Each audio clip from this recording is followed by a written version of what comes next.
Eh, Considerando esto que estás diciendo, ¿cuál serían los tópicos básicos del lugar del cine y el audiovisual en estas políticas culturales? Y si después querés decir algo del lugar que te parece que sería necesario que ocupasen los estudios sobre cine y audiovisual en esa constelación, estaría bueno. Bueno, vuelvo un poquito para atrás en la pregunta anterior. Y nosotros tenemos semillas importantes, ¿no?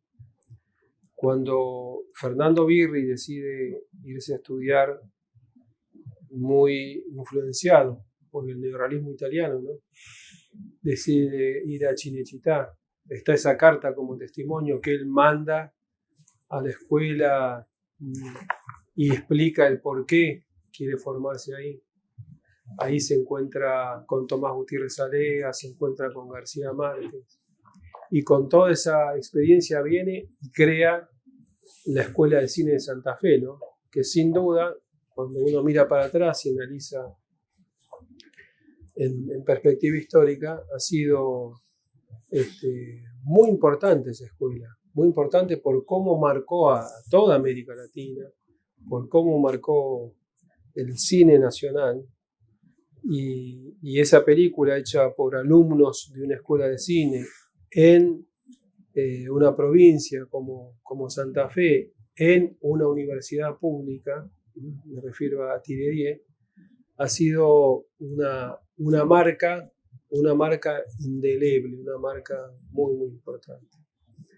Con respecto a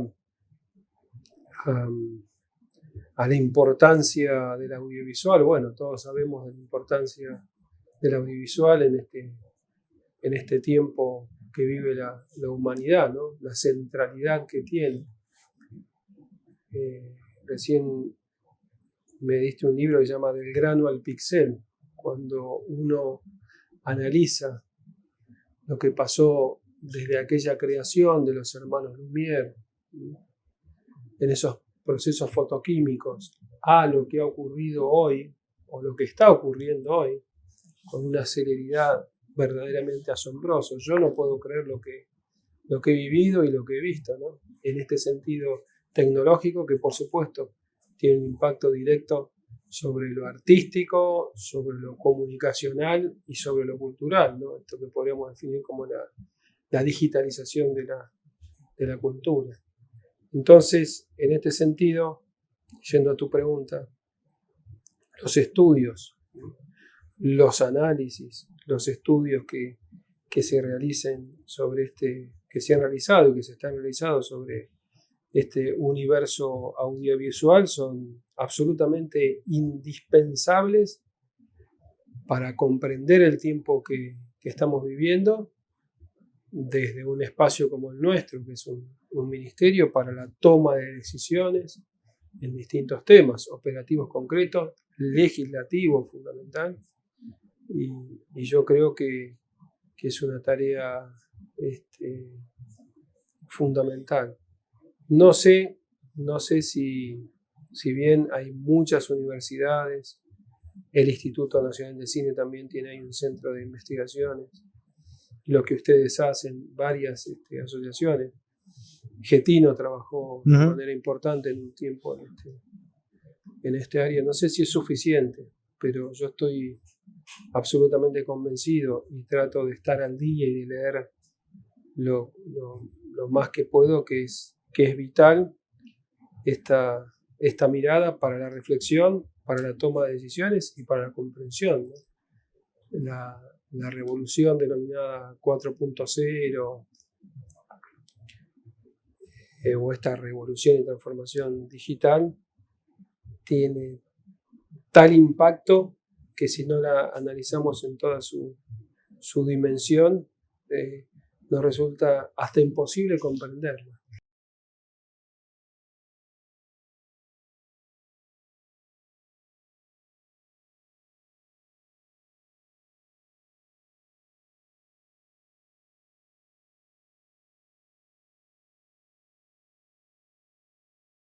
Sí, justo mencionabas la cuestión, ¿no? del consumo y el cambio tan acelerado que tenemos en cuanto a la posibilidad de consumir, ¿no? Material audiovisual. Y me surgió el tema de las plataformas.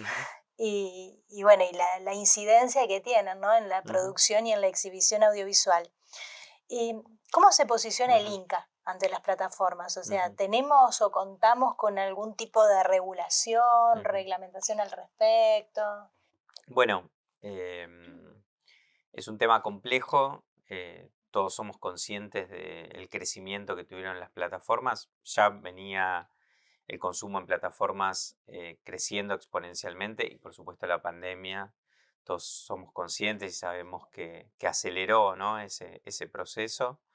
En ese sentido, para nosotros durante la pandemia fue clave también el sector o el trabajo que pudieron hacer las plataformas del Estado Nacional, ¿no? En nuestro caso, Cinear, que es la plataforma que el Inca comparte con ARSAT, fue clave porque de esa forma, con los cines cerrados, con los rodajes lamentablemente parados por la pandemia, bueno, se pudo estrenar, ¿no? Las películas argentinas, tanto en nuestro canal de televisión como en la plataforma, ¿no? Y creció exponencialmente el consumo de cine nacional en las plataformas del Estado Nacional y particularmente en Cinear Play, ¿no?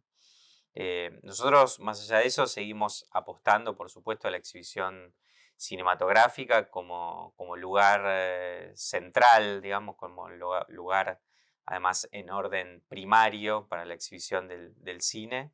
Por supuesto, entendemos y somos conscientes de la importancia que las películas argentinas tengan una circulación importante a nivel mundial y las plataformas aportan muchísimo a eso, ¿no? Y después, desde el punto de vista regulatorio, bueno, nosotros entendemos que por eso hay que estar en el Congreso, ¿no? Por eso también hay que trabajar para que los proyectos que hoy, muchos de ellos ya están formalmente presentados en el Congreso, tengan tratamiento, ¿no?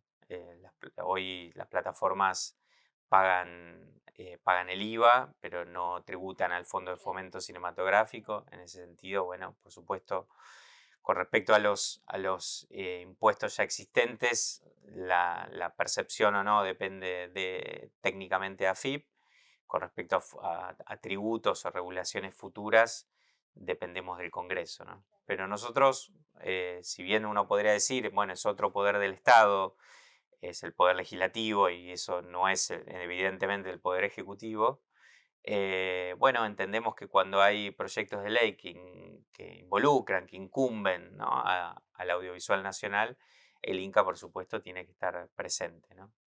Así que creo que nos espera un año de mucho trabajo fuertemente en el Congreso nuevamente cuando se dé esa posibilidad.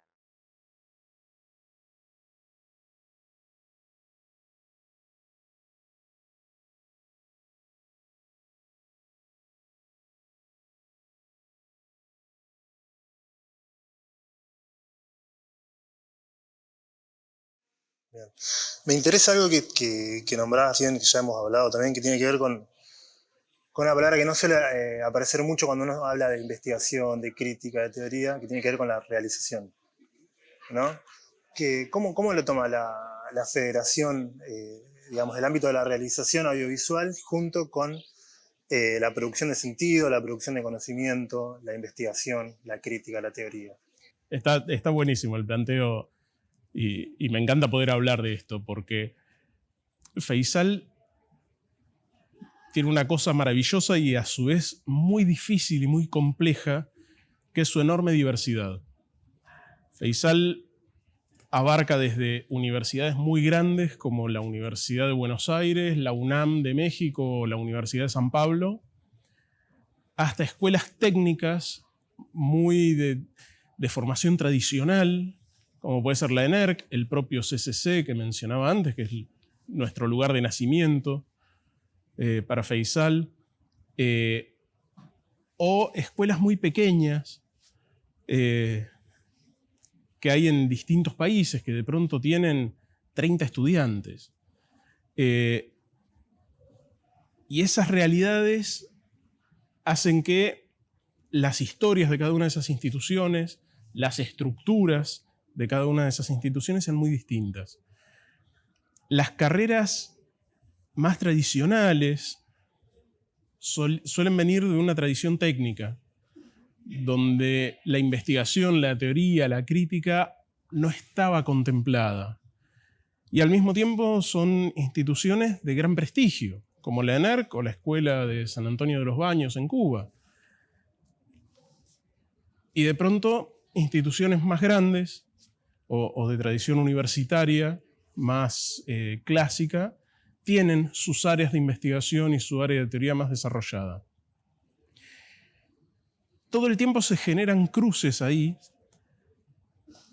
donde uno podría decir que en realidad estamos todos peleando por lo mismo y estamos todos construyendo lo mismo, porque te das cuenta que ese docente supuestamente muy técnico en realidad está todo el tiempo pensando, tal vez sin ponerle ese nombre, pensando en teorías y construyendo y analizando la propia producción, sea suya o de sus estudiantes, de una forma que si uno lo toma y lo estructura un poco más, no está muy lejos de lo que son los procesos de análisis y crítica a los que las universidades tal vez estamos más acostumbrados. Y al mismo tiempo, las universidades estamos todo el tiempo buscando el fomentar y propiciar la propia producción. Creo que algo que en muy pocos países tenemos habilitado, tenemos pensando en América Latina, no en Argentina, es la idea de la investigación-creación. Es la idea de que en el proceso creativo también hay implícito un proceso de investigación, que la creación no es aquel planteo de la mirada romántica, de la inspiración, de la musa que llega y le susurra algo al artista al oído, sino que hay mucho trabajo, hay mucha investigación, hay un buscar referentes, hay un leer, hay un analizar quiénes produjeron antes que yo. Y todo ese trabajo, si bien no tiene y no va a tener porque no tiene sentido como tal la rigurosidad de una investigación como estamos acostumbrados a la investigación acreditada en las universidades, el proceso se da, tiene su metodología y tiene su conclusión en la obra. Entonces se termina dando una retroalimentación que muchas veces, desde mi punto de vista, en un mal entender el concepto de teoría, hay gente que la disocia. Desde mi punto de vista y desde lo que yo recojo de la mirada de la mayoría de los directivos de Feisal, digamos, de los directivos de escuelas que participan en Feisal, la investigación y la creación no son lo mismo, pero se trenzan permanentemente y no existe el uno sin el otro. La idea de la producción sin un análisis crítico, sin una búsqueda de referencias, de bibliografía, sin un respaldo teórico que nos lleve a hacerlo, en general son producciones que están replicando modelos previos y no es ese el eje con el que trabajamos las carreras de cine. La creatividad es un trabajo, es un esfuerzo, implica una disciplina, implica un background teórico, y yo creo que ahí es donde está vinculado con el planteo teórico. No están disociadas. Vuelvo con la idea de la trenza. Las dos partes, los dos mechones de pelo que arman, o los tres mechones de pelo que arman una trenza, no son lo mismo, pero se enlazan de una manera que en cuanto los separás, aquello que se había armado se desarma. Y yo creo que el vínculo entre creación e investigación está armado de esa forma.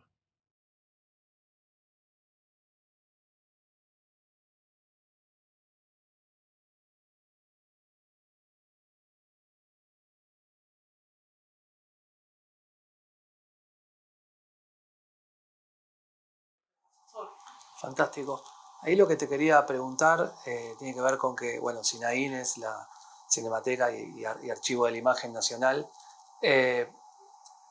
y Lo particular, si uno mira un poco la historia, es que para Argentina, en el caso de que todo esto finalmente llegue a un buen puerto, se termine concretando, llega, bueno, en el siglo XXI, ¿sí? Con viento a favor, no, bueno, sí, llega en el siglo XXI, llega en la segunda década, bueno, la tercera más bien década de lo que va a ser el siglo XXI,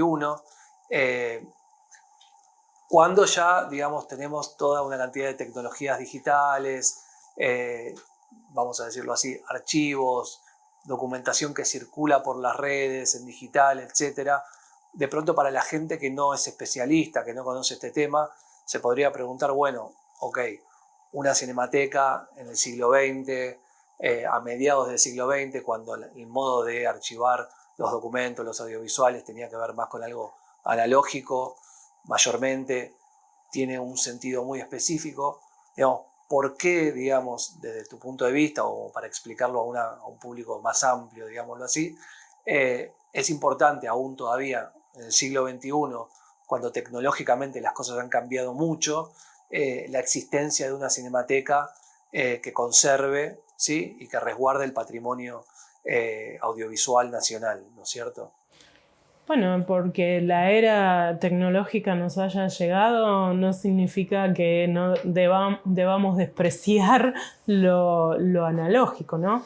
Digo, pensemos que el audiovisual tiene una ecuación muy compleja, ¿no? Entre esa diferenciación o multiplicidad de formatos, digo, hasta el llegar al digital, y la obsolescencia tecnológica nos corre todo el tiempo, pero debemos preservar el todo, digo, no importa el soporte si es la información. Entonces, digo, cada uno tiene su particularidad en la preservación, en la conservación. Nuestra tarea es que eso se preserve para que se difunda. Digo, no hay otra manera de verlo, es el volver a acceder hoy a casi 100 años. Digo, creo que esa es la premisa fundamental, la accesibilidad por sobre todas las cosas. Digo, no me sirve de nada tener una cinemateca hermosamente preservada, que sí es lo lógico, pero digo, y que esas películas o esos materiales audiovisuales no puedan volverse a ver.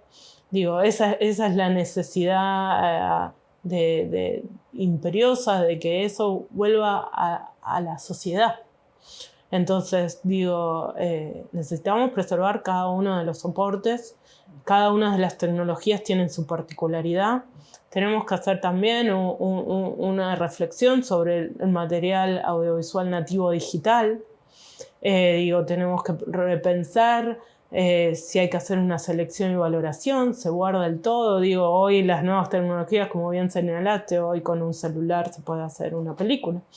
Digo, no será la película que quizás sea igual a un fílmico de nitrato, digo, de 35 milímetros, pero hoy se puede registrar un montón de documentos audiovisuales con un celular. Digo, bueno, replantearnos cómo preservamos esas nuevas tecnologías, esto que hablaste también de las redes sociales, cómo se preserva, digo, Estados Unidos guarda el tuit presidencial, entonces digo, ¿cómo la Argentina se para frente a eso? También hay que repensarlo, desde la cinemateca, desde la industria, desde muchas miradas, desde el archivo, desde la archivística, ¿cómo guardamos el todo? Digo, independientemente del soporte, ya sea analógico como digital.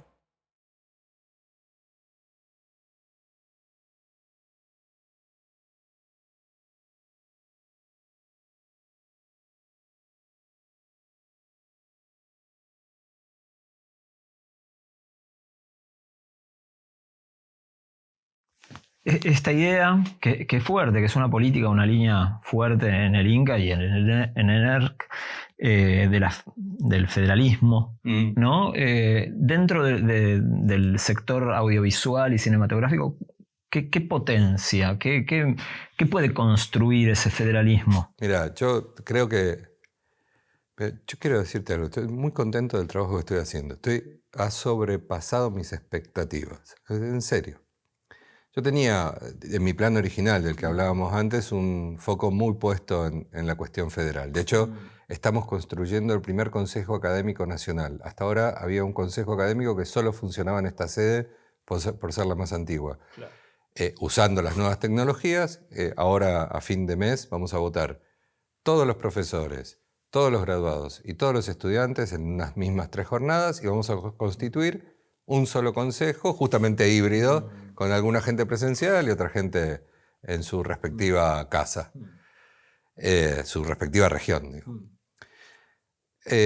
Pero más allá de mi percepción y los modelos que había estudiado, yo creo que la integración de la escuela, su desarrollo federal, ha tenido más éxito del que se podía ver desde la distancia, e inclusive creo que si no tenías un refinamiento en la búsqueda de datos, desde la propia estructura tampoco se podía apreciar tanto.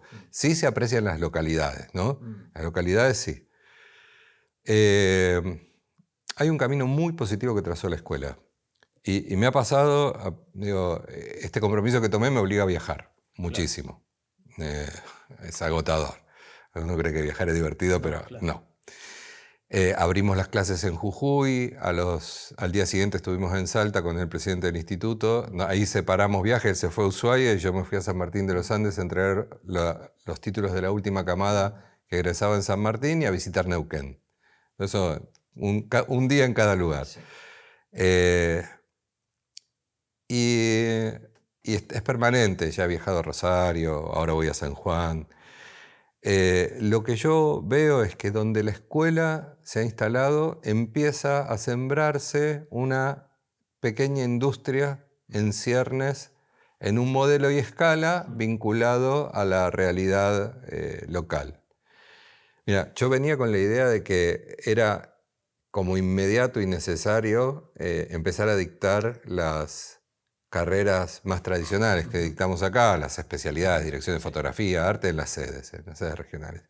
Y no están todas para eso. Y los mismos vicerrectores me dijeron, para. La verdad que la industria en algunos lugares ha crecido lo suficiente para que algunos profesionales especializados empiecen a formarse, pero en otras todavía necesitamos este realizador integral, que fue la propuesta inicial, que un poco sabe de todo, que quizás hay que profundizar su formación, pero que hoy es un perfil que estamos necesitando en la localidad. Mira. Y lo que uno cuantifica cuando va viendo el desarrollo del territorio es casi todas las provincias que han asumido ser socias del instituto en sus emprendimientos, todas han armado algún programa de fomento, primero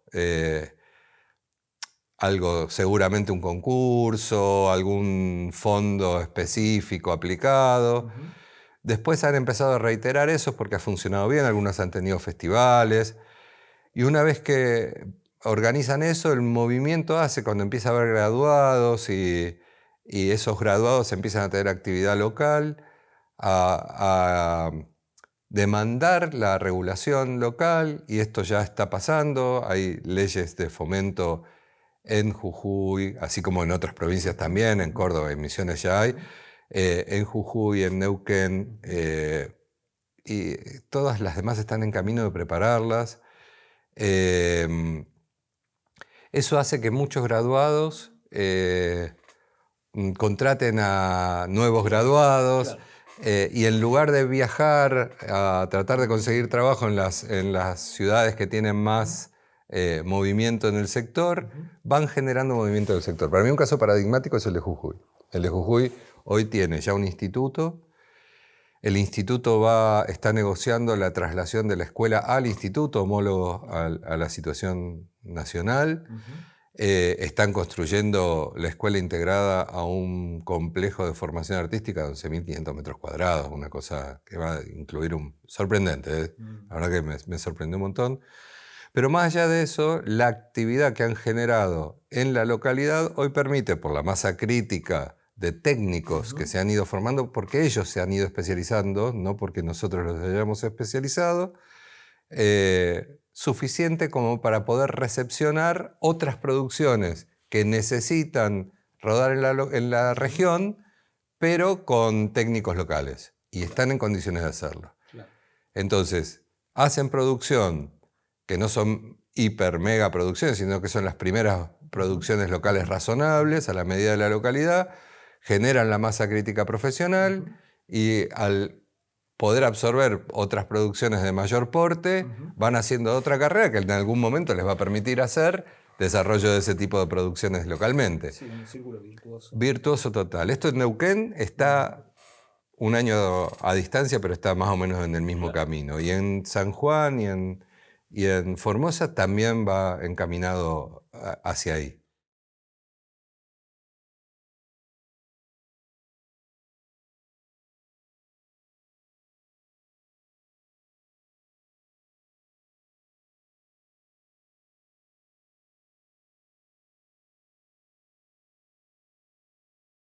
Bueno, y para terminar te pregunto, ¿cómo ves hacia adelante? ¿Qué tipo de colaboración puede tener ASAECA, digamos, haber entre ASAECA y el CONICET? Y en general, ¿cómo ves hacia adelante la política científica en relación más con nuestra área, ¿no? Yo tenía dos o tres comentarios, no sé si son específicos, pero uno es uno de los problemas que tiene CONICET y en general también nos pasa en las universidades, es mucha endogamia. Básicamente no por conspiraciones, sino porque bueno, la gente que está, si hay que evaluar a alguien que no es de CONICET, capaz le joroban y alguien de acá lo hace, bueno, parte de la obligación. Pero creo que la endogamia va también tanto por la cuestión de que la evaluación es menos buena o menos justa, pero también va reproduciendo lo que hay, ¿no? Entonces, abrir el juego es una manera que sea más justa y más transparente en la evaluación, y también tener ese radar abierto a todo lo que está dando vuelta por ahí, y a veces la institución, como en este caso CONICET, no le da cabida. Entonces, todo para decir que por ejemplo, los bancos de evaluadores, la gente que puede escuchar esto no sabe de qué se trata, es decir, todo lo que hacemos acá lo evalúa gente de acá y gente de afuera que da un parecer. Bueno, empezar a incorporar tanto en esas evaluaciones externas como en las comisiones diarias de becas, de ingresos, de promociones, de concursos, a colegas que puedan estar en las universidades o en instituciones de creación, pero que tienen, por así decir, una beta de investigación o una beta profesional, pero que permita entender qué es lo que hacemos quienes hacemos de investigación, para justamente hacer esos cruces de seres humanos que formen parte de nuestra vida así evaluativa y de los concursos.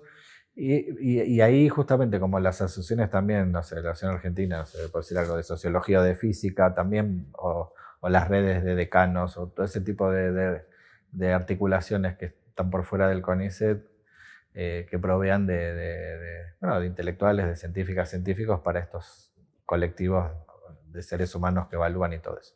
Y después las iniciativas bien concretas, es decir, desde la asociación queremos proponer un concurso de tal cosa, nosotros tenemos, no sé, la expertise, el tema, nos falta, no sé, una estructura para organizar el concurso. CONICET probablemente no tenga plata, pero te va a decir, bueno, podemos usar el modo de informático que tiene CONICET para organizar los jurados, no sé, que la gente presente las cosas. A veces se consigue, van ustedes y CONICET a ver un tercero que ponga un dinero, y así se van armando las cosas y van saliendo.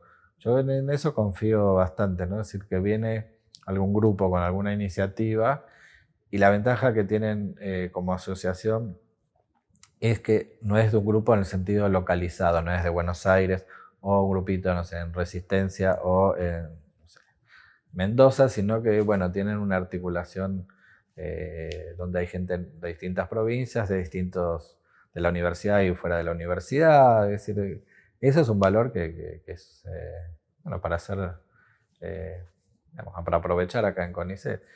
Y básicamente es eso. Y después, nada, como vos decías, nosotros somos seres humanos que circulamos por esos lados. Hay gente de la asociación que está en una comisión, que dirige un proyecto, que evalúa en la agencia. Bueno, aprovechar esos contactos para fortalecer. También se puede hacer un convenio marco, esas cuestiones más burocráticas que acá se hacen. El convenio marco básicamente es las 12 partes se comprometen a cooperar y colaborar, pero lo que aprendí aquí es que esos funciones hay algo específico ya para hacer. Se hace el convenio marco, pero además puedes hacer un premio, no sé, al mejor trabajo en estudios sobre cine argentino, no sé qué, y ahí entonces CONICET te puede dar un poco de, no sé, de aparato formal para hacer la evaluación de ese concurso y se consigue alguien que pueda dar un premio, que puede ser simbólico o más material, o es la exhibición o la publicación, o no sé, se habla, te invento, con un museo X para exhibir en ese museo no sé, un concurso de documental o de cortos. No sé, estoy pensando en voz alta, pero todo eso es posible y acá esto está siendo filmado en un año electoral. Quiere decir, la ventaja que tenemos muchas y muchos de nosotros es que se puede lograr lo que yo llamo sustentabilidad por abajo. Es decir, los investigadores, como docentes universitarios, universitarias, permanecemos y transcurrimos, pues nuestro trabajo, nuestra vida. Entonces, podemos ir pensando cosas que se mantengan a lo largo del tiempo. Y tratar de sostenerlas cuando hay los cambios por arriba y decir, bueno, no, esto para nosotros es importante, ya se viene haciendo, y tratar de comprometer. Pero, o sea, yo le veo, la verdad, puede parecer pesimista cuando uno ve todo lo que falta y lo que no se puede, pero después también te das cuenta de que, bueno, alguien viene con una iniciativa más o menos creativa y de golpe se hace y de golpe crece y bueno, nada se sostiene sin el compromiso y el trabajo de quienes están directamente interesadas e interesados, porque estos organismos no funcionan si uno no le pone esa llama. Pero cuando funcionan, y ahí, bueno, acá estamos en la ciudad de Buenos Aires, pero vos ves las cosas que hacen a veces en las provincias con 0 centavos, pero con ganas. No, mi idea no es que se hagan las cosas con 0 centavos, la idea es que tengan presupuesto. Pero digo, aún sin presupuesto, con poco presupuesto, hay cosas creativas que hay dando vueltas por todos lados y bueno, yo digo, mientras el organismo público por lo menos no te lo impida, segundo, te lo valore a la hora de garantizar tu sueldo y tus ascensos, y después te consiga alguna cosa para sponsorearte, para que vos vayas a buscar, o te consiga algo para... Bueno, ahí un poco es la... no sé. Bueno, vamos a tomar esa posibilidad que hasta ahora no exploramos.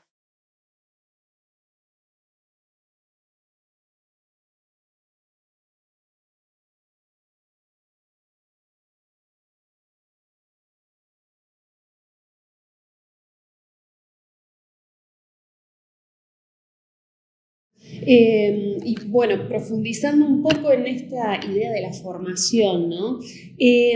¿Cuál sería la relevancia que vos le otorgás a esta perspectiva de la comunicación alternativa, popular y comunitaria para carreras como comunicación o inclusive para carreras de audiovisuales? Mirá, para mí es central. Ahora, cuando vos te podés analizar las universidades nacionales y vas viendo qué orientaciones y qué carreras o tecnicaturas tienen o cómo fueron fundadas, siempre aparece comunicación comunitaria, al menos, ¿no? Siempre hay una tecnicatura en comunicación popular o una orientación en comunicación comunitaria, digamos.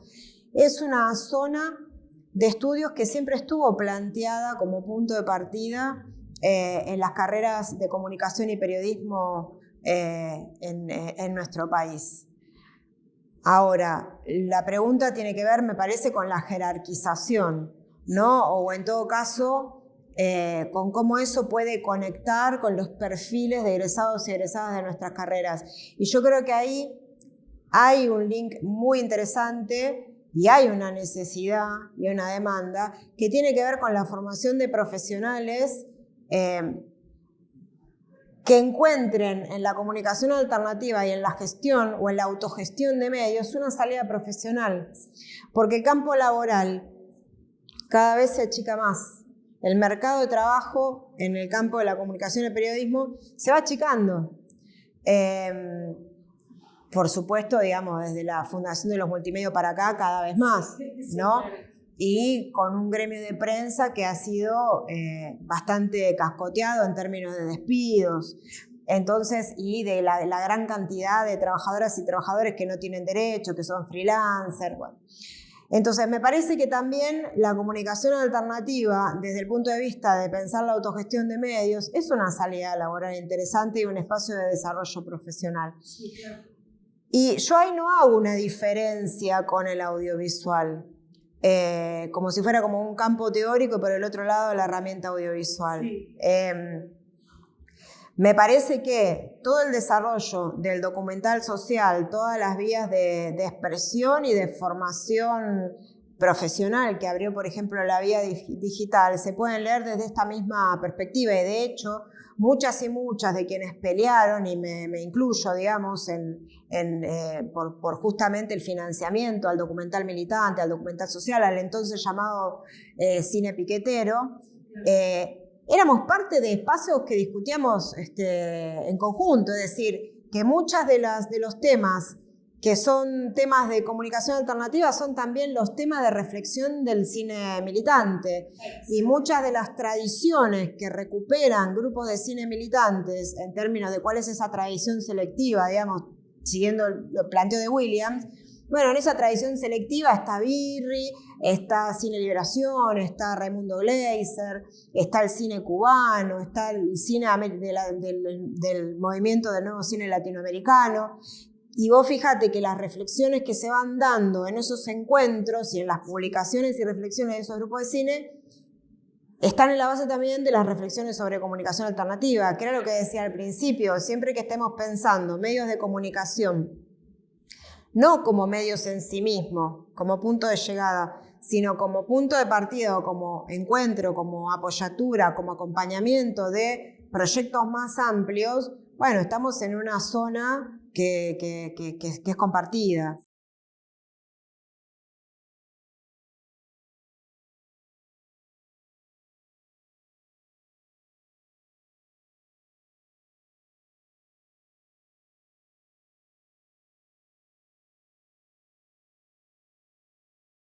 ¿Cómo fue el proceso de empezar a hacer televisión para infancia respecto a los productores? Porque no había mucho conocimiento, ¿no? En Argentina, ¿o cómo fue eso? A ver, Argentina tenía, cuando nació Paca Paca como canal en el 2010, no había tanta producción local, es verdad, efectivamente la producción nacional de contenido infantil era escasa, porque en general todo lo que se producía y se veía, digamos, todo lo que se veía se producía afuera. Sin embargo, Argentina había tenido una experiencia hermosa como Cablín, por ejemplo, había tenido sus experiencias de canales infantiles, y hubo en nuestra historia y en las distintas generaciones producción de contenidos infantiles. No había masivamente como la hubo cuando nació Paca Paca. Paca Paca además motorizó e impulsó mucho la industria, generó mucha fuente de trabajo y generó mucho contenido para las pequeñas y medianas productoras. Pero sí había mucha referencia en otros países también. Además de la que podíamos recuperar de Argentina, había experiencias interesantes en Brasil, que llevaba muchos años haciendo contenido infantil. Las había en México, que tenía... la televisión pública tenía franjas infantiles, las había en Europa, donde también miramos, en Alemania, en Holanda, experiencias de televisión pública infantil, o en los países escandinavos que también tenían y tienen experiencias que nosotros vimos y de las que nos nutrimos para pensar el canal. Entonces, si bien no había en ese momento en Argentina tanta producción de contenido infantil, había sí experiencias en Argentina y también en la región y después en el resto del mundo que resultaron inspiradoras. O sea que el aprendizaje un poco viene algunos productores que venían de la historia, no sé si habrán seguido en la producción ahí, y después por, digamos, analizar los productos de otros países y hacer aprendizajes a partir de lo que se observaba. Y después hacer una búsqueda propia. Creo que lo que tuvo más sobresaliente Paca Paca es que investigó, se nutrió de muchas referencias,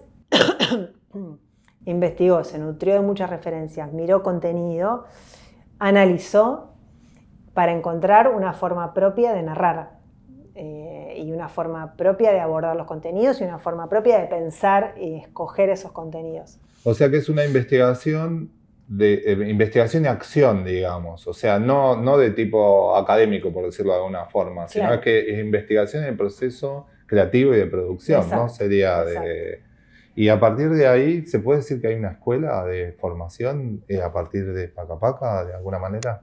Yo me animaría a decir que es un hito, que Paca Paca es un hito en la historia de la televisión infantil, con Argentina claramente, y de América Latina también, porque es un referente en la región, y que sí marcó una forma de pensar los contenidos infantiles desde la mirada educativa, desde narrativas que son innovadoras. Uno podría pensar en Samba, que es un ícono, uno de los personajes, si no el personaje más popular de Paca Paca, que es un hito en la historia de la televisión argentina, digamos, por la popularidad del personaje, por el impacto y porque mostró una forma de contar contenidos educativos hasta entonces innovadora, ¿no?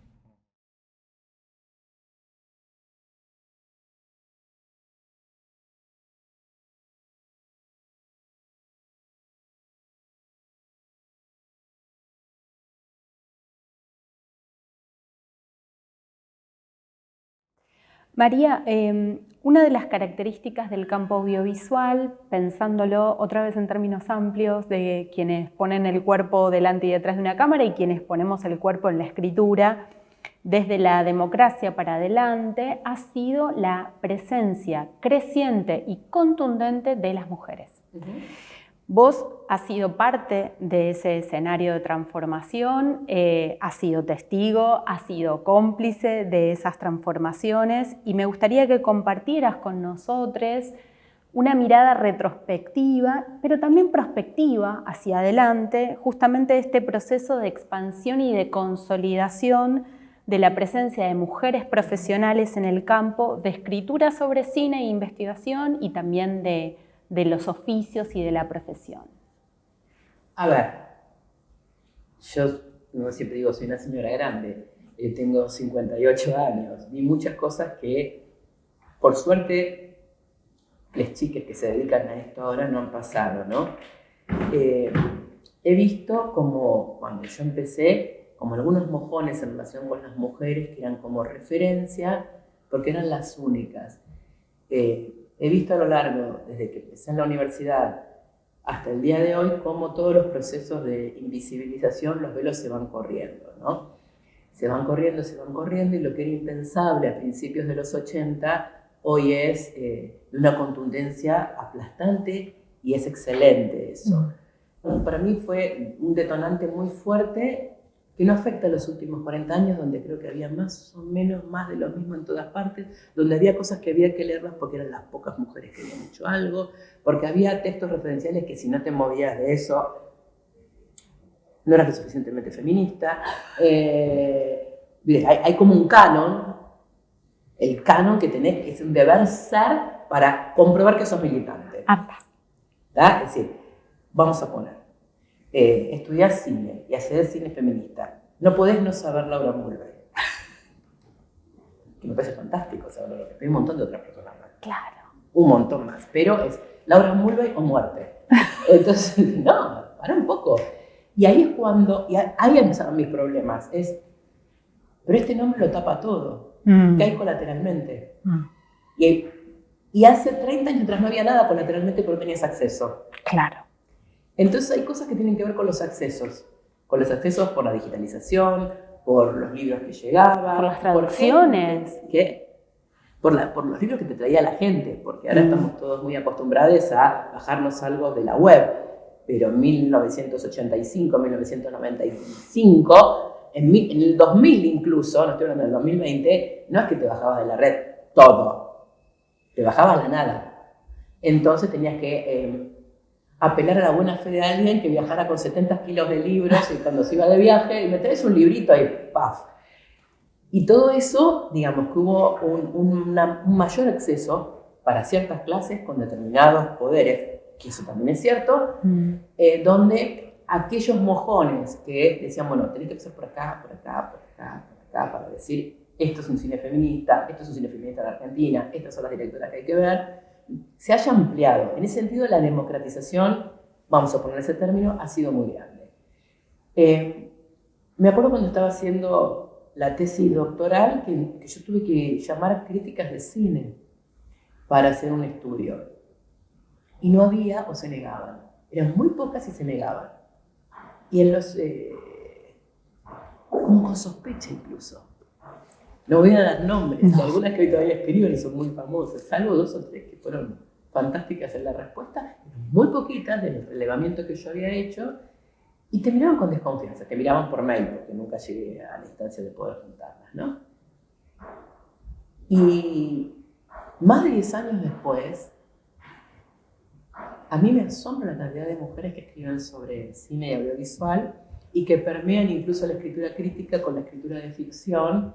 Digo, estas son las mismas que hace 10 años te miraban con desconfianza a alguien que viniera del campo académico y hoy escriben y van a cualquier... Me parece divino. Claro, pero los contextos han cambiado. Lo que cambió es el contexto. Entonces, ¿qué hubo? Una ampliación de derechos, una ampliación de posibilidades de acceso y fundamental para mí es la marea verde. Fundamental. En este país, en esta coyuntura, en esta realidad, que ha servido para que mucha gente acá y en el mundo haya replicado cosas. Esa oleada, que es un movimiento político que no partidista, para mí es clave. Fue clave y lo sigue siendo. Creo que seguimos montados en la ola y está muy bien.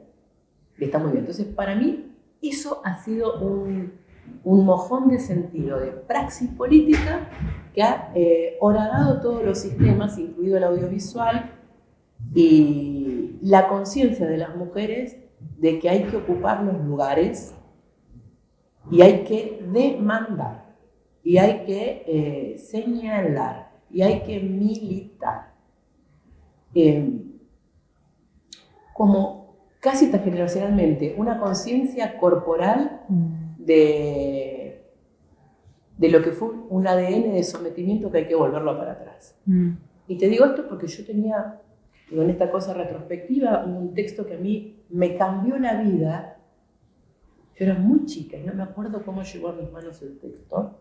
Un texto que ya casi nadie lee, de Clara Coria, que se llamaba El sexo oculto del dinero. Y el subtítulo era Formas de la dependencia femenina. Y era un texto sobre el dinero.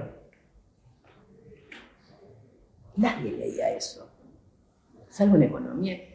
Por si no me puedo acordar nunca por ver quién me dio ese libro. Y fue, yo tendría 22, porque el texto es de los 80, es un texto que incluso puede quedar ahora viejo, ¿no? Pero en ese momento dije, ¿quién es esta persona que está en otro país cercano escribiendo sobre la dependencia femenina en términos de lo que hoy es, o pensaríamos hoy, una política de trabajo? Los techos de cristal, las diferencias salariales. Y yo tuve ese texto conmigo un montón de tiempo. Entonces, cuando vos me preguntás esto, yo digo, bueno, yo tuve un texto que a mí me permitió pensarme en una situación absolutamente deficitaria cuando tenía 25 años. Hoy veo lo que sucede y que haya ¿qué pasó en 40 años? Amplitud de derechos y conciencia de lo que es un derecho. Y eso me parece que es clave, un derecho que te atraviesa hasta corporalmente. ¿Qué haces con tu cuerpo cuando lo militas? Que es militar presencia en lugares donde no la hay. O evidenciar que aunque estés militando y hagas una serie de cuestiones y una serie de demandas, los techos de cristal siguen existiendo.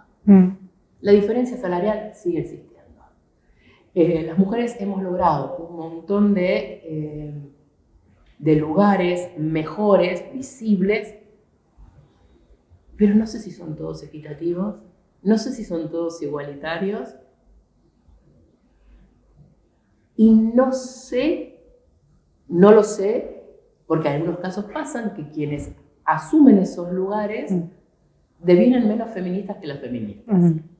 Entonces, estamos en un momento, creo, muy revulsivo de adecuación de todo esto con una conciencia para mí crítica que es absoluta. Que una episteme y una heteronorma de muchos siglos no se cambian en 20 años. Claro. Todo esto es genial, pero las transformaciones tienen que ser mucho más profundas. No se cambió la ley, creo que es 2477, que regula las condiciones de trabajo donde se dice que puede hacer una mujer o no. O la 11377. Esas leyes no se cambiaron. Los marcos regulatorios, que para mí son clave, Porque si las epistemes y los modos de comportamiento que te atraviesan no cambian de un día para otro, la regulación normativa es muy buena. Que exista un ministerio de mujeres y diversidad es fundamental. Que se obligue, vamos a poner otro término, que se obligue a que todos tengamos que pasar por la ley Micaela es fundamental. Que no significa que, entonces el curso, no significa ni que lo crea mucha gente, ni que lo asuma, ni que lo practique. Pero es un marco regulatorio que dice, bueno, hasta acá podemos cambiar las reglas del juego. Claro. Entonces, que el Estado se haga cargo de que las reglas del juego tienen que ser otras es muy importante. Claro. Para mí la presencia del ministerio es fundamental. Y no hubiera surgido todo esto si no hubiera sido por la militancia de las mujeres. Lo tengo clarísimo.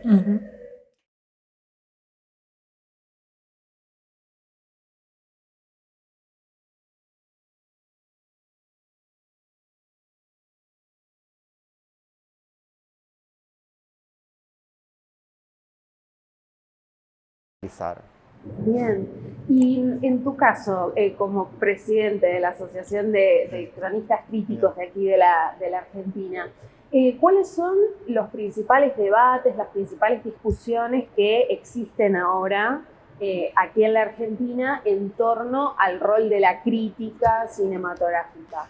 Bueno, a ver, los debates que se están dando son cine versus series. Que es el debate, me parece, más actual y más de moda, que bueno, me parece que también se está como un poco, se está como saldando. Hoy por hoy las series tienen como mucha calidad cinematográfica y la mayoría están, valga la redundancia, dirigidas por directoras o directores de cine.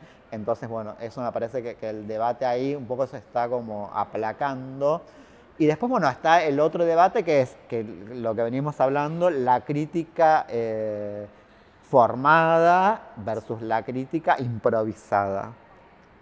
Digamos, la crítica del que escribe un texto y del que en un videíto, en 30 segundos, te recomienda una película por ahí sin decir nada. Bueno, ¿qué va a pasar? La crítica va a desaparecer, la crítica la crítica formada, la crítica que se toma el tiempo para analizar una película, desarrollar algunos aspectos que hacen esa obra cinematográfica, o va a desaparecer la otra, o las dos críticas, digamos, no quiero menospreciar porque hay influencers que son muy formados, pero digo, o los dos tipos de críticas encontrarán un punto en común y en algún momento se conectarán. Bueno, digamos, es algo también como muy nuevo, como que todo va mutando continuamente porque, digamos, las redes sociales también van mutando. Lo que hace 5 años, bueno, Facebook uno podía escribir un texto más o menos desarrollado. Digamos, sí. Después, Twitter 140 caracteres, no podía hacer. Después, bueno, Instagram un videito de 30 segundos. Ahora TikTok un videito de 10 segundos.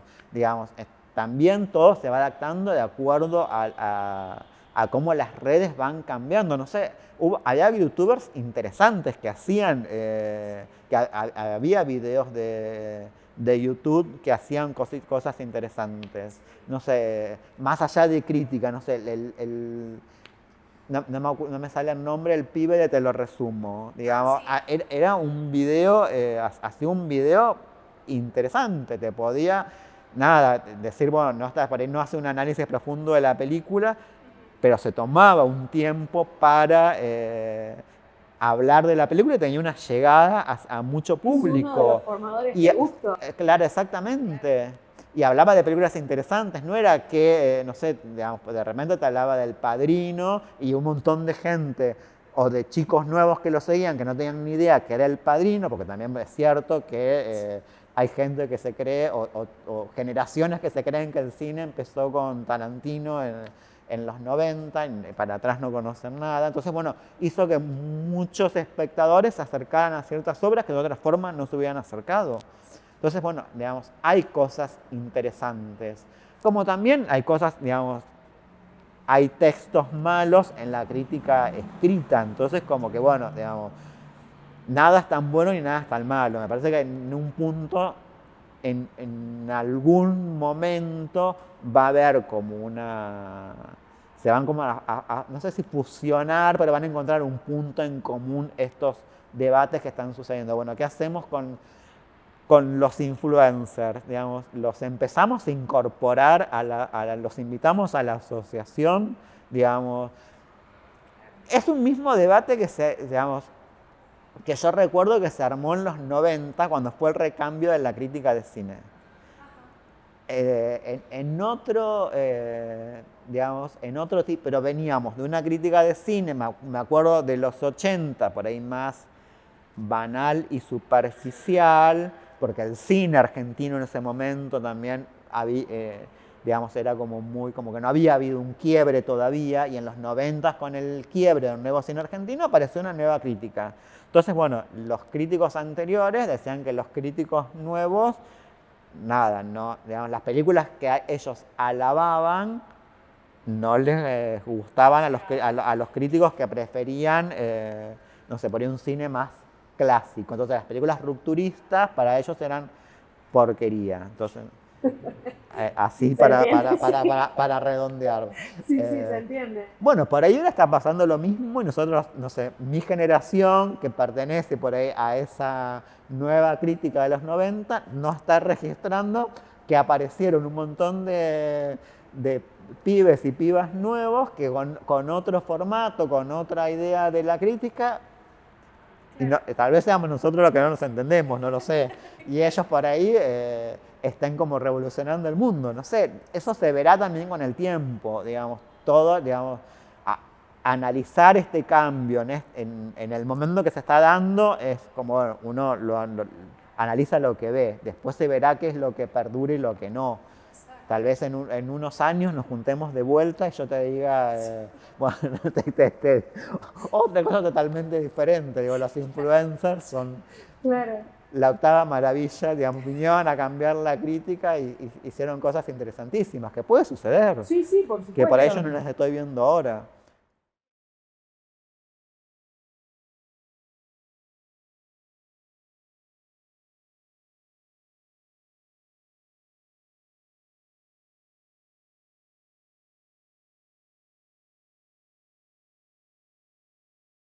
Pensando en tu trayectoria y en tus experiencias, quería que comencemos a charlar fundamentalmente sobre el festival A Cielo Corto, este festival que ya tiene más de 20 años en las escuelas públicas de la ciudad. Es una experiencia muy rica, muy interesante dentro del campo audiovisual y fundamentalmente dirigido y hecho por niñas, niños y adolescentes. Así que si nos podés contar un poco esta experiencia, de qué trata, su trayectoria, cómo lo vivís coordinándolo. Sí, cómo no. El Festival A Cielo Corto surge en el año 2002. En 1994 empieza a haber un proyecto de video dentro del programa Medios en la Escuela, que fue capacitando en ese momento en ese medio. Y teníamos una muestra de videos hecha por las escuelas, digamos, y en 2002 aparece la idea y la pregunta de por qué no transformar esa muestra en un festival de cine. Ahí, junto con las personas con las que coordino el programa, porque no soy la única coordinadora, sino que coordinamos junto con Gabriela Rubinovich y Andrés Abiger, porque es un equipo interdisciplinario el que coordina el programa Medios en la Escuela, pensamos que valía la pena este nuevo desafío. ¿En qué sentido este festival cambió lo que era la muestra de videos que ya existía? La primera cuestión importante es que le dimos a esto todas las características que tiene un festival de cine del circuito cultural. Y eso creo que es una de las grandes transformaciones que hace que el material de las escuelas, que habitualmente es visto por las mismas escuelas, los chicos en general colegios escriben para sus maestros, para la directora. Si hacen una película es para la muestra de la escuela o para una muestra interescolar. Es como todo un poco endogámico, digamos, es muy dentro de las paredes de lo escolar, de lo educativo. De repente tomó lugar en los cines de la ciudad de Buenos Aires. En 2002 comenzó en una alianza con cines comerciales, con la cadena Hoyts, en ese momento en el shopping del Abasto, con todo un circuito de jurados, que en general los armamos siempre interdisciplinarios, siguen hasta el día de hoy, o sea, con una competencia de películas, con una pata interesante de poder armar cierta preselección de los materiales y sobre todo con un trabajo permanente entre la escuela, la comunidad más amplia donde ese material se ve, y el propio campo audiovisual que va trayendo a veces directores de cine que de repente estrenan o ponen material o miran los materiales y devuelven una mano, una mirada a los chicos. Así que bueno, eso es un poco el tejido del Festival Hacelo Corto. Es un festival que tiene una organización bastante sofisticada, diría, que le fuimos dando su materialidad a lo largo de estos años, un modelado que tuvo que ver con una historia, donde pusimos a prueba distintos dispositivos. Por ejemplo, toda la parte de preselección la hacemos como más interno del Ministerio de Educación, porque nos parece que ahí tenemos que cuidar la mirada institucional, de que de algún modo el Ministerio valore y tenga una apreciación sobre los materiales que se van a mostrar. A veces hay distintos debates ahí, por ejemplo, ¿qué pasa cuando una película hecha por chicos, bueno, pareciera que no está hecha por chicos, sino que parece más la voz de los adultos puesta ahí? ¿Qué pasa cuando tuvimos este año alguna situación donde aparece una violencia explícita en ese material? Porque en general en los debates audiovisuales tenemos ciertos consensos de cómo cuidar a los chicos de las cosas que no hacen ellos, pero aparece acá todo un debate de, bueno, cuando los chicos, las chicas, los adolescentes sobre todo, ponen en pantalla ciertas cuestiones, en este caso una película media policial donde uno de los adolescentes acuchillaba a sus compañeros fruto de un ataque así medio de ira. Bueno, ¿qué hacemos con esa película? ¿Se exhibe, no se exhibe? ¿Qué va a implicar? Y eso se discute al interior del comité de preselección. Y luego los jurados son múltiples, de modo que a veces el material lo miran 3 jurados diferentes, el mismo material, o sea, lo mira el jurado oficial del festival, un jurado especial, que son distintas organizaciones, en general organizaciones de la sociedad civil, por ejemplo, la DAC, ¿no? La Asociación de Directores de Cine, o Signis, o el CONACAI, en algún momento Paca Paca también, el Museo del Cine. Han sido distintas organizaciones que dan su propio premio, a lo mismo que el jurado oficial también miró. Y por otro lado está el jurado entre pares, que son los jurados infantiles y juveniles que también miran el mismo material y premian. Y eso es lo que para nosotros arma como una multiplicidad ahí de apreciaciones, de valoraciones que producen que esa arbitrariedad que supone la competencia, que siempre es arbitraria, bueno, lo que refleje es que hay una fundamentación que las hacen cierto colectivo respecto de valorar estas películas y otro colectivo arma otras y así sucesivamente. Pero el gran premio del festival es ver las películas en el cine de verdad. Eso es lo más importante. Pantalla gigante. Ahí a sala oscuras, ¿no? Sala oscuras, en pantalla gigante y en un cine. Porque hemos probado en algún momento, lo hicimos en escuelas que tienen, como el Bernasconi, que tiene un auditorio cine, y no es lo mismo que el cine. En este momento se hace en el Cine Gaumont, en los cines del complejo del Cultural San Martín, y en el cine del 25 de mayo. Entonces, imagínate para los chicos, las chicas, los jóvenes, claro, y sus familias, sí, mirar las películas en esas salas.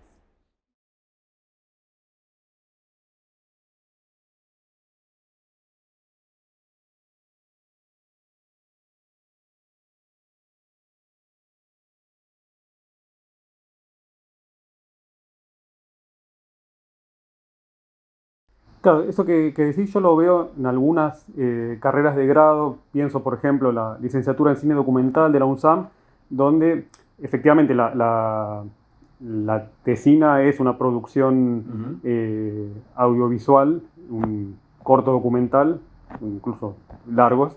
Pero efectivamente, como en el posgrado todavía no, o en pocos posgrados, quizás sin una maestría, pienso también periodismo documental de la UNTREF, sí. Donde está la tesis obra, ¿no? Pero al doctorado todavía pareciera, los doctorados, ¿no? Como no llegó o está llegando, que es una discusión interesante también para formular, para hacer, para dar en torno a esto, ¿no? Que el doctorado sea también una sí, es una discusión necesaria, claro. Yo creo que es una discusión necesaria porque, si bien es cierto, en algunos sentidos uno percibe que a nivel doctoral a veces no solo la institución, sino que el sistema en general, en la escala nacional, es bastante conservador. Piensa en el objeto tesis como una obra escrita y con un formato que además a veces es muy deudor de otras áreas científicas, ¿no? Como una especie de adaptacionismo que tiene que ver con un ideal de, por lo menos, de presentación del conocimiento que obedece, bueno, algo incluso ajeno al campo de las ciencias sociales y humanas. Pero el asunto es que bueno, si estamos de acuerdo en que el conocimiento circula por cierto tipo de soportes, y vos justamente mencionabas, creo que es una cosa muy interesante, y ahí creo una cuña muy pero muy prometedora que empezó a verificarse ya hace unos cuantos años en el campo del documental, ya que la investigación y de alguna forma cierto tipo de dinámicas internas hacen que pensar en objetos audiovisuales como forma de transmisión del conocimiento, bueno, es algo que decanta como por cierto tipo de lógica. Entonces acá tenemos algunos casos en América Latina, como es el caso de Brasil, que han sido pilotos en esto y vienen trabajando hace décadas en esta cuestión. Y evidentemente, si bien acá en la Argentina, hasta donde llego a conocer, en el área de magíster o de maestrías, aparece la posibilidad de hacer tesis de este formato, creo que es algo que tenemos que empezar a discutir de una forma organizada también, las distintas carreras que estamos involucradas en esto a nivel doctoral, en cuanto a, bueno, plantearlos con todos los antecedentes posibles a escala internacional. Esto ha hecho punta en los años 90 del siglo pasado, Gran Bretaña mucho, pero por ejemplo en lugares como España, con que tenemos vinculación permanente, con convenios y con formatos de colaboración también continua, ya llevan bastante tiempo en el ámbito doctoral, ¿no? Sí, además ahí lo que es interesante es este diálogo entre la teoría y la práctica, ¿no? Como que por lo general los investigadores clásicos, por decirlo de alguna manera, me incluyo, estamos formados en la teoría y quizás nos falta la práctica y viceversa. Sí. Porque, no sé, pienso, quizás uno de los casos más interesantes de los últimos tiempos fue el caso de The Act of Killing, por ejemplo, de Joshua Oppenheimer, que de alguna manera sale de su proceso doctoral o de su carrera también de investigador clásico, digamos. Y de alguna forma es una decantación de toda su vida académica, o sea, esa articulación entre el hacer y la teoría. Absolutamente, sí, sí. No, de hecho, en el caso mío también, yo me dedico a hablar y a escribir, no hago producción audiovisual en ningún momento, pero me parece algo absolutamente necesario, no solo interesante, necesario. Yo recuerdo el impacto que me produjo, justamente, como mencionas Oppenheimer, voy a un caso latinoamericano. Ya no recuerdo exactamente el año, pero yo me animaría a pensar que debe ser cerca de 20 años, cuando conocí una tesis que apadrinó Ismail Javier en la Universidad de San Pablo, que fue la tesis doctoral de Carlos Adriano. Carlos Adriano hizo una tesis sobre Santos Dumont, el inventor de la aviación, de los aviones, uno de los pioneros de aviación a nivel global brasileño, y se llama Santoscopio Dumontage. Y la tesis es, claro, tiene una formación, una estructura muy interesante que es híbrida. Si no recuerdo mal, porque es un material que tengo hace mucho tiempo visto, que tenía una base escrita, es un documento escrito, es un documental y es un trabajo de videoarte, todo junto. Y bueno, Adrián Buendía tiene una carrera brillante hace ya varias décadas. Y bueno, esa fue la tesis de doctorado habilitada por la Universidad de San Pablo. Yo no recuerdo, tal vez me esté equivocando, pero habrá sido 2003, 2004. Y es más, en ese momento la trabajamos aquí en Argentina, el caso de Adriano, lo trajo Ismael justamente, con Jorge Laferla. Y para mí fue realmente una situación como de apertura, decir, bueno, algo tenemos que intentar bastante antes de que empezáramos con el proyecto de doctorado aquí en La Plata, ¿no? Y en el caso español, recuerdo también un poco más adelante, una tesis brillante de Viver sobre José Valdelomar en la Complutense, que es también un documental con una tesis escrita. Claro, la idea es no abandonar tampoco el escrito, porque el escrito nos resulta fundamental por una cuestión de archivos, de formas de comunicación múltiple, pero que hacen sistema. Claro, además pensar que la propia práctica, digamos, de investigación para la realización también tiene su escritura, no es que... Claro, por eso son dos casos que te comenté, tienen que ver, y Oppenheimer lo mismo, con trabajar con esta dimensión documental. Yo no tengo una cuenta en este momento de las tesis defendidas en la Facultad de Artes, de cuántas se ocupan de documental, pero corren a la par de las tesis que tienen que ver con otro tipo de problemáticas ligadas a lo cinematográfico, ¿no? Tiene que ver también con lo que está pasando en el campo del documental en el siglo XXI. O sea, ya no es algo que pasa en una región acotada como un fenómeno de gueto, ¿no? Sino que de pronto es una especie de lugar especialmente sintomático que está pasando con todo el cine en general.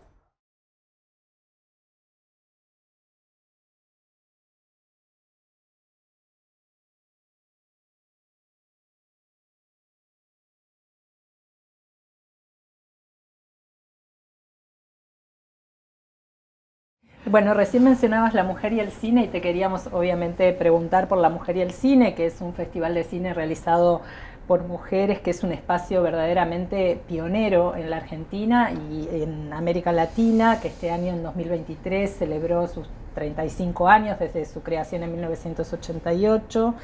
Desde aquel momento, a fines de los 80, La Mujer y el Cine contribuyó enormemente a impulsar y a consolidar el campo del cine como un área de trabajo para las mujeres. También hay que decir que no existe en Latinoamérica un proyecto con una trayectoria histórica de continuidad como La Mujer y el Cine, un festival con décadas o sea, a través de casi 4 décadas. A través casi de 4 décadas como sí. La Mujer y el Cine. Entonces, te quería preguntar por un lado, ¿cómo llegaste a La Mujer y el Cine? ¿En qué momento llegaste? Yo llego a La Mujer y el Cine básicamente por mi primer película, porque ellas me abrieron la puerta para que la exhiba en Mar del Plata. Eso debe haber sido en el verano del 88, calculo, como que se preestrenó en Mar del Plata en La Mujer y el Cine, la película Los Espíritus Patrióticos se llamaba. Y ahí me empiezo, yo sabía de ellas por los concursos, por determinadas cosas, pero nunca había estado en comunicación, ni trabajando menos. Y ahí me empiezo a informar, voy al festival, paso la película, estoy con ellas y veo que están haciendo... Ahí fue como que se me cayó el velo de los ojos, digamos, de mi ingenuidad respecto al cine y las mujeres. Ahí me desperté yo. Ahí dije, salí del mundo de fantasía, ¿viste? Diciendo, yo puedo hacer cualquier cosa, y me di cuenta que no podía hacer cualquier cosa, ¿viste? Como de hecho después tuve algunas dificultades en distintos momentos de mi vida, de llevar proyectos y de que me digan que no, llevar a casas productoras importantes y mirá, no nos interesa, mirá, qué sé yo. Y al principio yo me lo tomaba un poco como que era simplemente y nada más que porque no les interesaba el proyecto. Después me di cuenta que había una dosis también de otra cosa. Claro. Por otro lado, pensaba en relación, hoy que sos parte de la comisión directiva como vicepresidenta de La Mujer y el Cine, Te queríamos preguntar qué balance haces de este proyecto a través de los años, ¿no? O sea, qué es lo que ha cambiado desde aquellos primeros festivales, esos concursos nacionales que vos mencionabas de cortometrajes a fines de los 80, en los 90, antes, bueno, en ese momento, antes incluso de que La Mujer y el Cine se integrara al Festival de Mar del Plata, bueno, hasta hoy, donde La Mujer y el Cine cuenta con una sección muy importante de Work in Progress, de WIPs, ¿no? de Work in Progress, que ayuda a obras en proceso, que en algunos casos luego esas obras pasan a estrenarse o se pueden ver en la grilla del propio festival. O sea, ¿pensás que las nuevas generaciones de mujeres que llegan al campo del cine tienen más herramientas, más posibilidades para abrirse camino que años atrás? ¿Qué balance haces de este proceso de la... Mira, yo La Mujer y el Cine es una entidad que la súper respeto porque pasó distintos periodos. Nuestro país es de pasar distintos periodos. Entonces, bueno, La Mujer y el Cine acompañó como podía esos procesos. Desde estar en Mar del Plata, digamos, financiado en parte por el Instituto de Cine, estamos hablando de los años 88, 89, 87 creo que sería, queda sin la... Es decir, le abre las puertas por lo menos de la parte de dirección, a directoras. Ese fue la primera objetivo. Y después viene un periodo que La Mujer y el Cine se va del Festival de Mar del Plata, la echan del Festival de Mar del Plata por considerarla un gueto, y empezamos acá, yo ya empiezo en Buenos Aires, y fue un periodo muy largo, te digo, donde si bien participaban y participan cientos de cortometrajistas argentinas de todo el país, porque siempre fue muy federal, y se estrenan y se estrenaban películas de mujeres, no teníamos vos hablabas de la mujer del cine y la mujer con distinta gente, directoras, y era algo como que no tenían la real conciencia de la lucha que había que hacer para, por ahí de repente sí, una directora de fotografía te decía, viste, bueno, a mí me cuesta muchísimo que me elijan, soy mujer, que no voy a poder mover la cámara, que no voy a poder, o sea, sonido, no había prácticamente sonidistas, mujeres, sí. Pero no tenían conciencia. Las mujeres que trabajaban mismo en el cine no tenían real conciencia, y las aspirantes a trabajar tampoco tenían demasiada conciencia. Y yo me he llegado a cruzar con gente que hoy en día tiene muchísima más conciencia, que me llegó a decir en otra época, pero ¿para qué las mujeres ya ocupamos los lugares que queremos? Hace unos más o menos 6 años, empieza una especie de, junto con la tercera ola esta feminista que pasó por la Argentina, pasó, espero que no se vaya o que no la eliminen, empieza una conciencia de la gente muy joven de que había injusticias o que había cosas que no favorecían. Y entonces se pasó a haber muchísimas asociaciones que empezaron a tener género, DAC Género, sí. Acción Mujeres Audiovisual, ADF, o sea, directoras de fotografía, género, sí. Todas las asociaciones de cine, SICA Género, empiezan a tener su lugar de género, con mucho empuje de la gente muy joven. Es decir, no hace mucho, esto es una cosa que pasó hace poco en el gobierno anterior, hubo un director del Instituto de Cine que el primer día que charló con la gente y qué sé yo, que nosotros le hacemos un planteo sobre que queremos determinadas facilidades en el Inca para las mujeres, dijo, pero yo nunca tuve ningún problema con ninguna mujer en ninguna filmación. Yo no conozco problemas de las mujeres en las filmaciones. Para mí ocupan el mismo lugar que los hombres. Es decir, un desconocimiento o un hacerse el pelotudo increíble Increíble, o sea que quiero decir que a pesar de todo este movimiento que acompañó, que surge también desde el Ni Una Menos, o sea, surge en un posicionamiento de la mujer, existen montones de dificultades. De hecho, nosotros seguimos con, y es mundial, eso que te dije al principio, el 70% de gente de cine son hombres que trabajan en cine, que esto, y el 30% son las mujeres.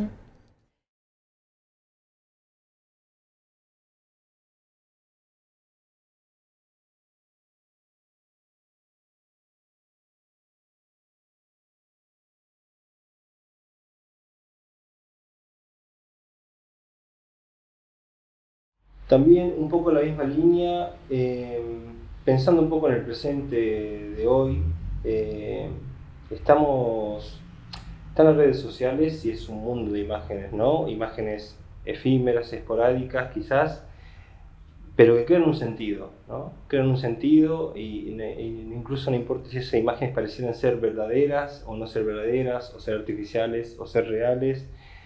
¿Qué reflexión te suscita esto en vínculo con el cine documental? El cine documental, ¿qué puede hacer incluso con esas imágenes?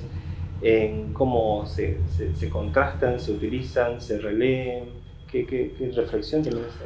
Es muy interesante. Yo las otras veces estaba mostrándole a unos alumnos unas imágenes del bombardeo a Plaza de Mayo. Las imágenes son del 16 de junio de 1955. Están editadas en un noticiero que salió 3 meses después. Las imágenes muestran aviones que bombardean una plaza y está lleno de cadáveres. El relato, la voz en off que acompaña esas imágenes, dice que eso fue hecho para lograr la libertad del pueblo que estaba siendo asesinado en ese preciso momento. Y eso se legitimó en ese discurso, en los cines, y se legitimó a lo largo de 50, 60 años en las familias, en la calle, en los vecinos, donde esta famosa grieta entre peronismo, antiperonismo, entre lo que uno piensa y lo que el otro piensa y por pensar distinto es mi enemigo, estuvo siempre. Digamos, no es algo nuevo lo que sucede en las redes sociales. Lo que sí hoy tiene es una masificación impresionante y una manipulación enorme, sumamente y claramente digitada, con claros objetivos políticos, pero siempre estuvo. Las imágenes fueron manipuladas siempre. Los discursos siempre fueron manipulados a partir de las imágenes. Entonces nosotros lo que creo que tenemos que hacer siempre es tratar de contrarrestar eso con una mirada crítica y con una mirada de formación pedagógica, ¿no? Me parece que ahí hay un eslabón fundamental para entender un poco los procesos soberanos de los países. Si nosotros dejamos que las grandes majors, que ocupan casi el 80, el 90% de las salas de cine, sigan diciéndonos ideológicamente cómo hay que mirar el mundo, estamos siempre perdiendo. No vamos a competir, creo, hoy contra eso, ¿no? O por lo menos venimos perdiendo esa batalla. Pero a su vez, desde la resistencia, con las muestras, con nuestro cine, con la llegada, desde la militancia a los espectadores, también estamos ejercitando esta contrainformación. Y por eso creo que es fundamental hoy sentarnos a pensar políticas públicas para llegar a más espectadores, para cuidar esto que te decía de la cuota de pantalla, para obligar de alguna forma al Estado a que esté presente en las industrias culturales. En los países del primer mundo que tanto admiran los cipayos de la Argentina, las políticas de protección al cine son muy fuertes y acá las quieren destruir. Bueno, claramente está digitado y está pensado para esto, para que no haya otra mirada, para que no podamos discernir entre qué es esas imágenes, qué intención tiene ese texto o ese audio que las acompaña y cómo nos van lavando la cabeza con información falsa todo el tiempo. Está bueno siempre recurrir a la historia y por eso te decía, los noticieros de la época y los gobiernos de turno marcan un poco también cuál era el relato oficial. Hay que tener la capacidad de poder discernir entre imágenes y textos para sacar una conclusión propia también. Digamos, nada es ni tan gris, ni tan negro, ni tan blanco. Están los grises. Bueno, manejémonos en esos grises tratando de fortalecer una mirada más nuestra, ¿no?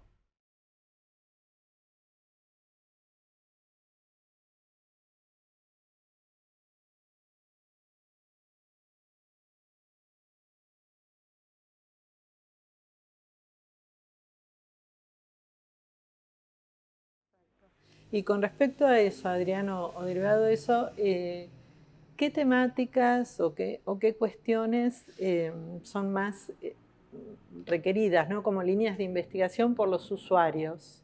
O sea, sí. ¿qué para un investigador que está, digamos, optando por plantearse algún tema de investigación, alguna pregunta de investigación, ¿dónde sentís vos que están las vacancias con respecto a los temas que más te consultan o que se podrían investigar? Es que, digamos,